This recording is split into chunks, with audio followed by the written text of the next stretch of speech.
Hi, Gene Burnett from GeneBurnett.com. Hey, we're doing a little push hands today, and I thought we'd talk a little bit about two different strategies, two different ways of approaching push hands. One way is that you're trying to not move your feet, and you're trying to move your other partner's feet. You're trying to make him move those feet. So if we're playing the game like that, we're going to set ourselves. You might want to take a little bit bigger stance, and then we start playing with free hands here. And I was just showing Ed how if he really tries hard for me to not move him. There you go. Well, number one, it makes you more vulnerable. But also, relax and do it a little bit. Don't forget about that camera. Yeah, try not to let me move. There. So we're kind of set here. If he does move me, push into me a little bit. It's a lot harder for me to keep my balance because I'm tensing up my structure. And I'm trying to move him really hard. So if I take this strategy like you're not, he's trying not for me to not move him. So you can see it's a little, he lost his balance when I pushed him. So now we're going to try another strategy, and the strategy now is not to not move our feet, not to hunker down like this, but to relax and go really, really soft in the shoulders especially, and let your arms just come up a little bit, your hands come up a little bit. So now he's a lot more movable. I can move him a lot more easily than when he was hunkered down. But when I move him, see, it's harder for me to get his balance because I'm really trying. So push me around a little bit like that. So when I'm relaxed in here, I mean, I absorb his force more. So I am more movable, but if he does move me, so yeah, I can keep my balance and still be moved. So my goal here when I practice this is to keep my balance and to upset his, whether I move or not. So again, if I'm hunkered down and try to move me pretty hard, if I hunker down and try to keep him from doing this, I might have better strategy and stuff. If he does move me, if he does get me, I'm harder to move, but if he does get me, it's a lot harder for me to keep my balance. Whereas if I relax and soften a little bit and really let go, I mean, I'm not going to put a lot of tension into this. Try to move me hard again. So I'm pretty mobile here, but when he moves me, I feel his momentum. I feel his speed, I feel his mass, I feel all kinds of things about him, and I'm better able to respond and keep my balance. You see, it's all about responsiveness. Balance is about responsiveness. You have to notice when you're losing it and start to make corrections.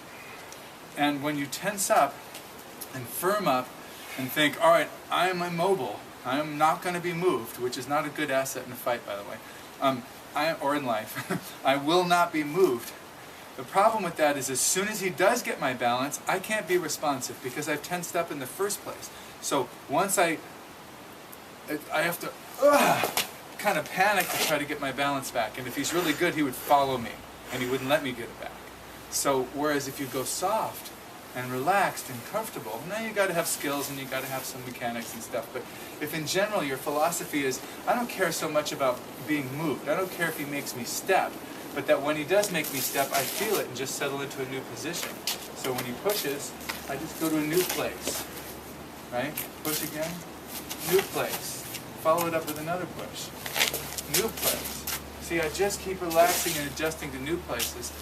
Even if I don't move much, but I have that attitude, I still feel like I prefer this because I'm staying relaxed and soft and I'm listening and I'm feeling what he's doing, and if he comes in and does something, I can learn from it. Whereas if I'm tense and I'm just thinking, I'm not going to be moved, I don't even learn anything. All I learn is how to hold on.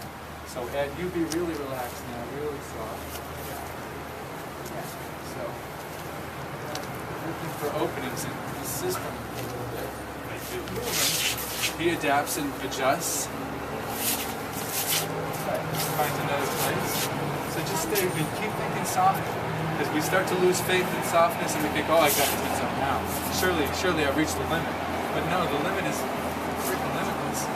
Just keep staying soft and relaxed here. Give me a front foot. Yeah. Right. So I really prefer the strategy of trying to maintain my balance rather than trying to maintain my stance. So it might be something you want to play with, I don't know. Some people are really into competition push hands and they really want to just hunker down and not move those feet. The problem with any training game, if you get too attached to it, you start to adopt strategies that help you to win that game. But those strategies aren't necessarily what works in life, and those strategies aren't necessarily helping your Tai Chi or your overall practice goals. So take them as just a practice game, right? As a game. Adopt a strategy that feels good to you holistically in every area of your life, and you'll learn about other things. Adopt a strategy that just will help you win that game. Like, I'm just going to help you move your feet. I'm just going to get you to move your feet. I'm just going to get you to move your feet. Well, you know, in a fight, getting the other person to move their feet is no big deal. They move their feet all by themselves while they're beating the shit out of you. So, you know, in a fight, it does not behoove me to not move my feet. Like, you know, if we get into a fight and I'm like, oh, you can't make me move my feet, you know, it's like, so what? You know, if I could make you not move your feet, that would be awesome. If we're in a fight and I could make you not move your feet, that would be even better than me not moving my feet. And if you know, when you're moving, you have to be able to move your feet. I mean, that's just life, right? So anyway, if you like this kind of thing, subscribe to my YouTube channel, visit my website, GeneBurnett.com, and have a nice day.